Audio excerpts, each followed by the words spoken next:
बिस्मिल्लाहिर्रहमानिर्रहीम। अस्सलाम वालेकुम। आप देख रहे हैं 1/1 न्यूज़ HD। खबर शामिल करते हैं। थाना अब्दुल हकीम करप्शन का गढ़ बन गया, गरीब आवाम की हाल दवाई। गैर कानूनी तौर पर ड्यूटी करने वाला दर्जा चहारम के अर्दली पुलिस एहलकार वारिस सहूर राना मकसूद और SHO चौधरी हक नवाज को DSP जितने इख्तियारात हासिल हैं, वो किसी को पकड़कर भारी रकम के ओर छोड़ने का इख्तियार रखने लगा। तफसीलात के मुताबिक इकराम शाह SI के हमरा वारिस सहूर एक नामालूम को लेकर अल्लादिता नामी शख्स के घर जा घुसा और अल्लादिता को नाजायज़ तौर पर मारा पीटा।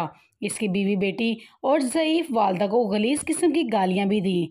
अल्लादिता को पकड़कर थाने ले गया और भारी नजराना लेकर रहाई दी गई। अल्लादिता ने अफसरान बाला से कार्रवाई का मुतालबा किया है। मज़ीद जानते हैं इन्हीं की ज़ुबानी इनके साथ क्या मामला पेश आया।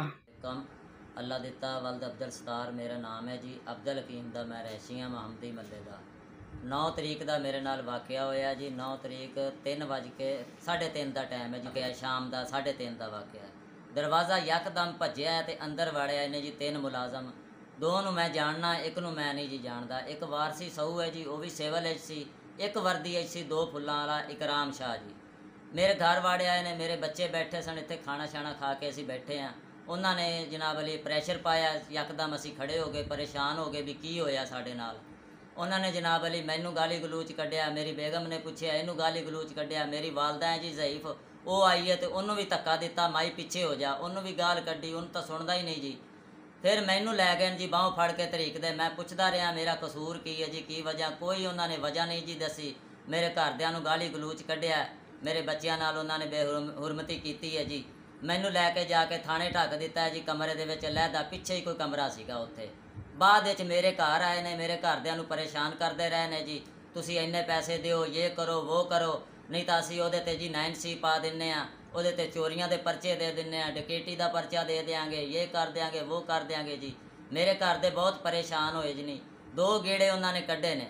बाद च घर मेरे आके दोबारा मेरे बच्चों तो पैसे लै गए ने। असी गरीब बंदे हाँ जी, मैं किराएदार हैगा। मैं अपना मड्डी मुड्डी वेच के, मेरे घरदियां ने 2-3 चीज़ां घर दियां वेच के असी पैसे उन्होंने दिते ने। मैनू इंसाफ चाहिए जी। मैं जनाबे वाला नू ये आखना चाहना कि मैनू जड़ा ना मेरे नाल दाद की जाए। मेरी कोई अपील नहीं सुनता पिया। मैं SHO दे भी पेश होया जी, मेरी किसी ने गल नहीं सुनी। मैनू लिहाजा इंसाफ चाहिए बस, कि मेरे नाल ये क्यों करते हैं, मेरे नाल की दुश्मनी है इन्हों। ताज़ा तरीन अपलोड्स की नोटिफिकेशन हासिल करने के लिए हमारे चैनल को सब्सक्राइब करें और साथ में दिए गए घंटी के निशान को दबाना ना भूलें।